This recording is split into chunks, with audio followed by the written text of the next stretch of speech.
Alright, y'all, just came back from seeing the movie Sleight. It is pouring down in the STL.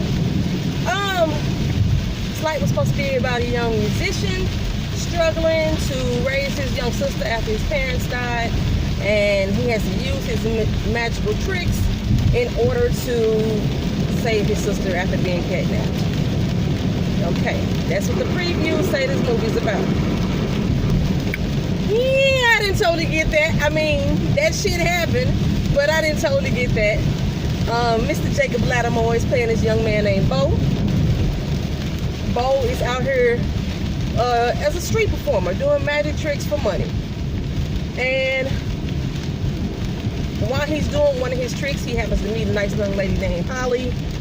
This is produced or directed or written, produced by the same people that produced Get Out, which I'm seeing that they like to make sure they have interracial couples, but that's cool because Holly was a good fit for him. So it starts off kind of slow because it's just basically showing us all the different cool little magic tricks the young man has learned. He's going in the house. He got a stack of bills all over the place. Some of them are from a hospital. And he goes to the bathroom, and I'm not sure what the hell is going on with his arm. He has this really disgusting looking, tumorous looking thing on his arm that he's dabbing with peroxide. I don't know what he thought that peroxide was doing for, but he kept dabbing it with peroxide, all right? So, by night, Mr. Bo is a damn drug dealer. He out here slanging Molly all over the streets of Los Angeles. He not no kid that's sitting on the corner. He driving to his clientele. He got people in clubs that he dealing money to. He got new little frat boys, party people, as they would like to describe them. Slanging Molly. I think the dude asked him about coke too. He's like, I got whatever you need, right? Okay, well, the whole thickening plot of the story was the guy he was working for found out that he had, Angelo, found out that there was some other person on the street slanging on his set. And he needed little Bo to find out who it was. Well, Bo went to the club, he saw a transaction that was going down, and through his sleight of hand, he was able to pickpocket the dude's cell phone and get his supplier's contact information off of it. Alright, so Angelo and them roll up on him, and they be like, we finna go pay this dude a visit. Bo like, what the hell you coming to get me for? Put a gun in his hand and everything. He's like, what the? You can tell he was scared as shit. Like, this is not something he had ever done before. Okay. Now, while he out slanging at night, his sister is at home with a neighbor who's been watching him and everything, right? Okay, but so he's at the club, he gets this information. They make him roll up on this dude, and first they punk the dudes. They try to come in and on their set. One dude tried to get a little mouthy. Angelo whipped his ass, and then he come back and say, hey, this the deal. Either you take your ass out of my town, or we could work together. You sell my shit and you pay me 30%. That's your only two options, okay? So the girl Holly reaches out to Bo through leaving her phone number in one of his bags. He performs a lot down by where she works. So they hook up and they started hanging out together. She is basically a girl who grew up in a kind of abusive household. Her dad just left and moved down to Phoenix, and like I said, Bo's parents had died.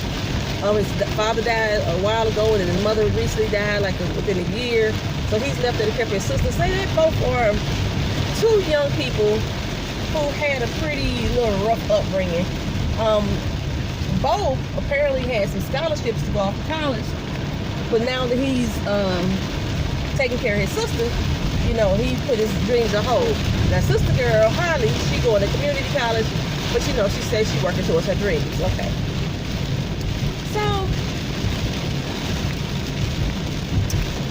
they decided to have a second date because their first one was kind of interrupted by Angelo calling upon Bo to come do that first little thing with him. And his second day, he brings her to the house. You know, you bring somebody to the house and you cooking for him and shit, that's kind of serious. And his girl George was like, dude, you gonna bring her home on your second date? Kind of indicating you must like this girl. I like George, it was cool. I'm glad that they were friends. And this was somebody that he could confide in for what was going on in his life. He could tell her pretty much everything for real. Okay, so Angelo just drops by the motherfucking house and was like, hey, we need you to roll with us. I gave this motherfucker two choices. I said either you leave town or you sell for me. He decided he's still gonna do his own thing. That ain't how this shit work. It don't work that way. So Angelo and them go and pick up the dude Maurice, the one who's supposed to be the leader of the pack. You know, of course he's a tough dude. Talking major shit and all that other stuff. My roof is really leaking bad. So, but they get him in Angelo bring him to his house. He that motherfucker ball, he bring him up to his house. And he telling him, look over her, go and get the tarp, put that tarp down underneath his ass. He grabs Bo and tell Bo to cut his goddamn hand off, his arm off, his hand. And Bo like, what the fuck you talking about? That ain't some shit I do. He's like, dude, you gonna do this or it's gonna be your hand, either one or the other. I was like, he on some straight Negan shit. And so Bo, after some serious thought, he ended up chopping the dude's hand off. He had to hit that motherfucker like 5 or 6 times to get his hand off. And he freaked out. He ran outside and throw up and everything. Now Bo was like, all right, you one of us now. He go back and tell George what was going down. He gave him some more dope. He said, now, you know, since they got these niggas off the street, you got some more work you got to do, so I'm going to give you the whole key. Don't flip that shit. I need, what, 15 G's? That's how much you owe me for this? He go back and tell George what's going on. She's like, oh, he done lost his mind. What the hell you going to do? He's like, I don't know. He say, I'm going to have to cut this shit up. So he cut the dope with baking soda. So he ended up getting 2 keys out of it. He said, with that, I could get all the money that I owe Angelo back, pay him back, and still have 15 G's in my pocket. So, you know, he's trying to double up on it.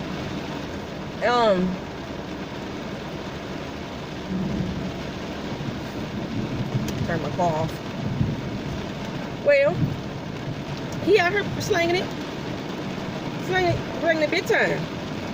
And he got invited to a party at Angelo's house. Was supposed to be in a couple days. Angelo like, bring your girl. He didn't bring her.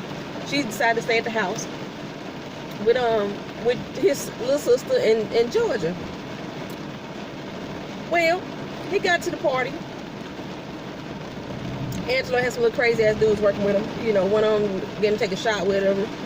The white boy. I don't know their names. I don't think they gave them names. He talking about this big rap deal that he about to have going down. And Angelo calls Bo upstairs. He's like, hey, come on through. Bo like, what's up? Soon as he got back in that room, Angelo hit him up. So how the fuck you cutting my goddamn dope? You gonna try to cut me out my shit? You gonna do it behind my back, in front of my face? He said, so this is what we gotta do now. Not only do you owe me the $15,000 up front, now you owe me the $15,000 for the second key that you done made for cutting my shit. Woo, baby, that was some lightning. On top of, now you need another $15,000 that you owe to me just on some nigga shit. He said for being a nigga tax or on a nigga tax or some shit like that. I want to say he said some nigga shit tax. That's what he called it. I was like, hell no. So now he done went from owing this man $15,000 to $45,000. Like, do your math. Bo was like, I don't know what the hell I'm gonna do. He got roughed up by Angelo in the process. So when he make it home, he all bruised up. And Holly's there. She's like, oh my God. So he finally had to tell Holly what is going down, what's wrong. And Holly tell him, I'm here with you. We're going to do this together. Whatever way I can, I'm going to help. Sell everything he got, you know. So he out here slanging. And by the time he came up with the money, he only had like $39,100, something like that. 39,100.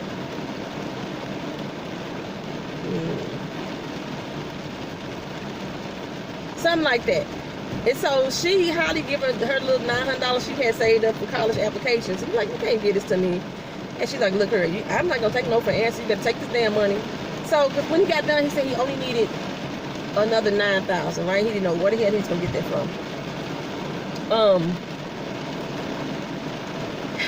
In the process, the girl from the club calls him up like, hey, I need some dope. But he done sold all this shit, so he ain't got none. This motherfucker is switching out ibuprofens and selling her ibuprofens, like, for real, for these mollywops.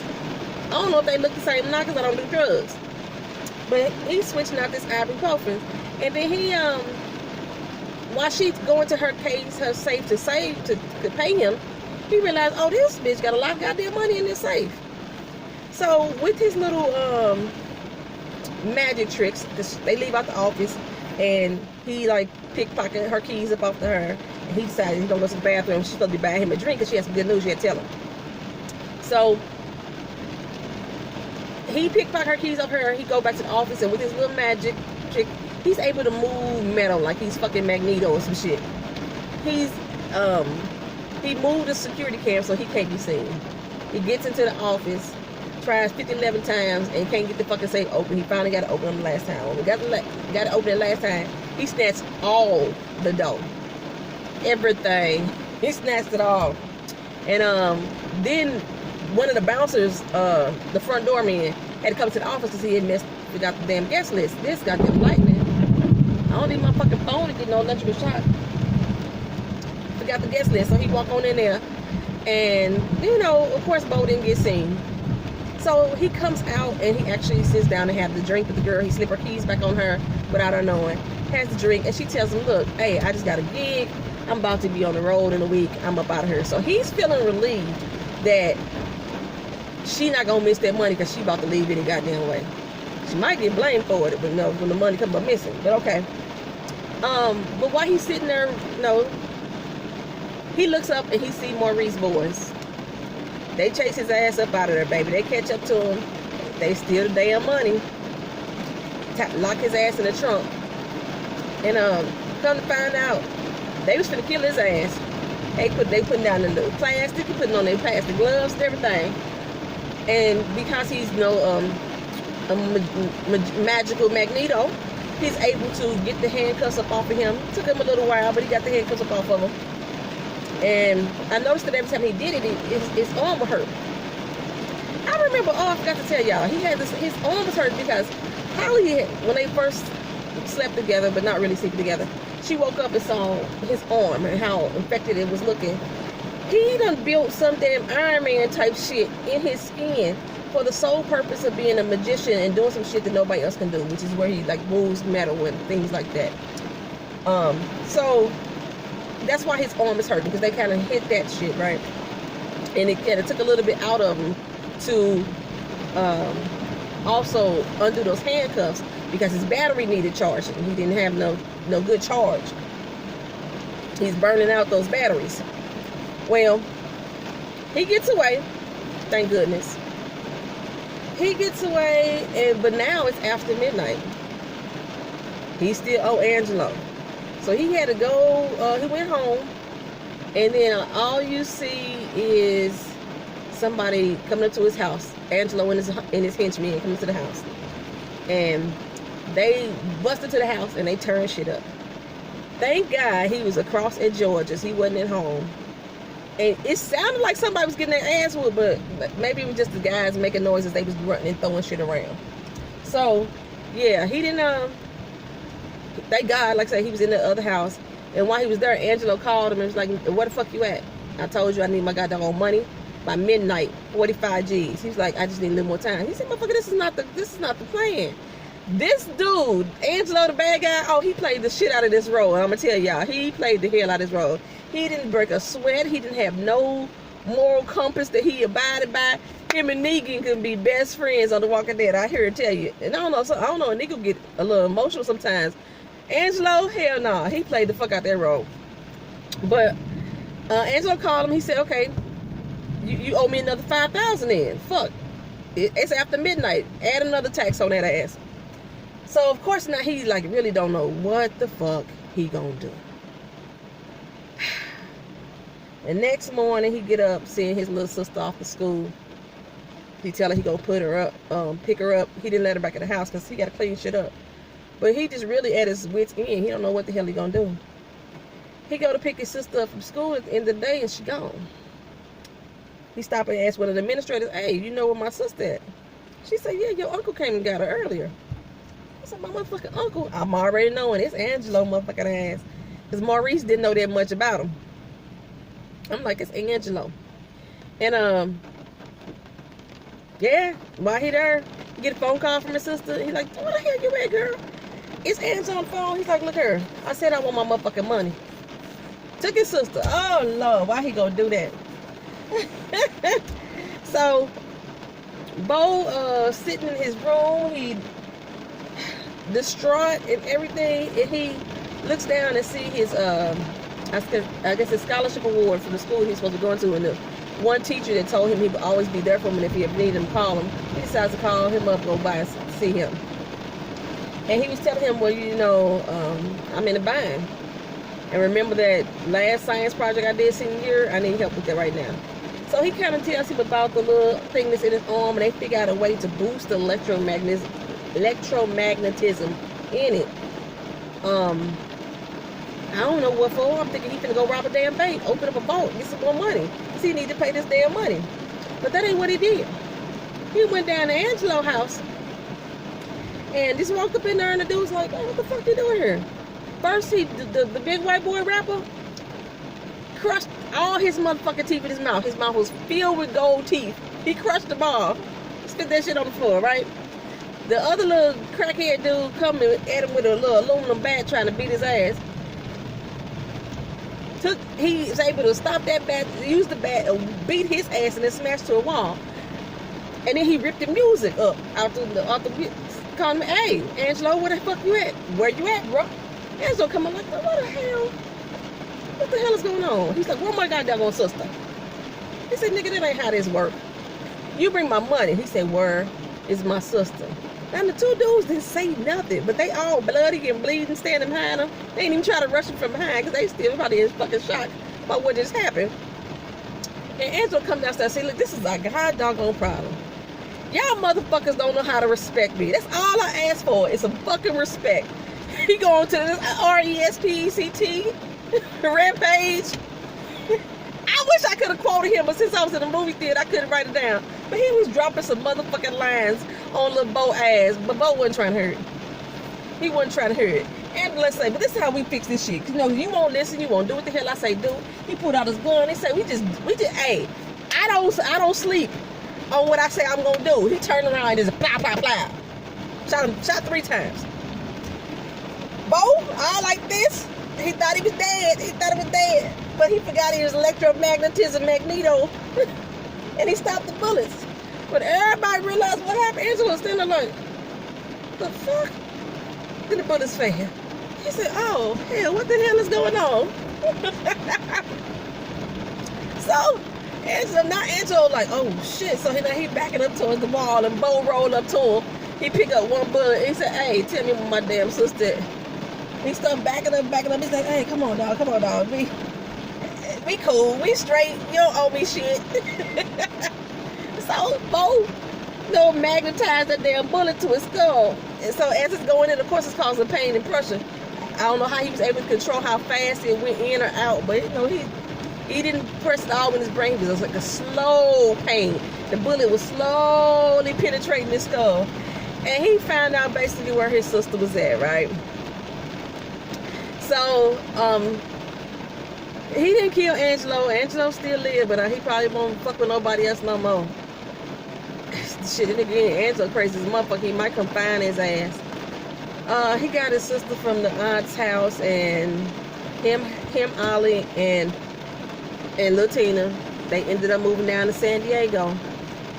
And he's still working on his magic tricks, you know, because like I said, that was his bread and butter. He was out in town, still performing by day. He wasn't collecting no money, though. I guess he was straight. Because he paid Angelo his little $15,000, but remember he had 45 or close to. He had 30. He had 40,000. So he still had like another good 30,000 left over. He didn't really need to collect no money for his performances. So he down there performing down in San Diego, and Tina's on her way. You know, they living like mama, husband and wife, and raising little Tina. And Georgie's coming down there to visit. They go to bed, and all of a sudden Holly wake up. The lights flickering in the house and the room shaking. And he's supposed to be working on some new great big trick. He said, well, you'll know when it's ready. I can't show you until it's ready, right? So, but the whole house is shaking. The lights are flickering off and on. She opens up the bathroom door, and the lights up in her. And she's like, oh my God. Wow. And the motherfucking movie went off. As soon as it went off, I said, what the fuck? That was the end of it. How the hell you end a movie like that? It don't even seem like it's a movie that should have like a sequel. So why the fuck would there be a sequel? Why would you have a cliffhanger ending on that type of movie? What the fuck was the trick that he was working on that we needed to know about? Like, really? How come Holly ass only one got to see it? And what happened to more recent boys? Because, they still was on the set. Angelo didn't kill them. So, it was an interesting movie, but it seemed like there was a lot of unanswered questions for me, But, so, if I had to rate the movie, maybe, I thought the acting was great. I did think the acting was great. All the way down to Latina's role. The plot, I love the plot with Angelo. Like I said, Angelo was a great badass.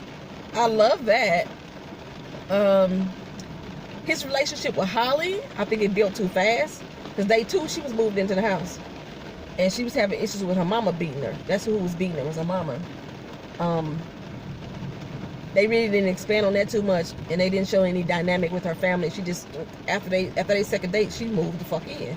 So I didn't like that part. That just moved too fast for me. And we did get to see a lot of his magic tricks through the show, but it was mainly with card tricks. I would have loved to see more of the magic, because the show was called Sleight, which is like a play on sleight of hand. I straight up thought that he was gonna rob a goddamn vault or bank or some shit to get this money, use his magic tricks for that. So, like I said, there was a kidnapping. His sister did get grabbed, but that didn't happen to the end of the movie. So the way that they broke down the previews was like, nah, that wasn't really what it was about. It was about a young magician who was slanging dope at the end of the night. He was struggling, trying to pay back this dope dealer. He didn't even seem like he was having a real struggle with raising his sister, other than the fact that they showed that there was a lot of bills, but there was a lot of medical bills, which I didn't understand what the medical bills were for. Because once his mama died, he didn't got to pay for him, his son. So, yeah, but other than that, let's see. So, a B minus, maybe? B minus, B. It's cool. It was a cool movie. B minus. I don't know where I get my greatest sister from. So that was it, y'all. Sleight. Peace.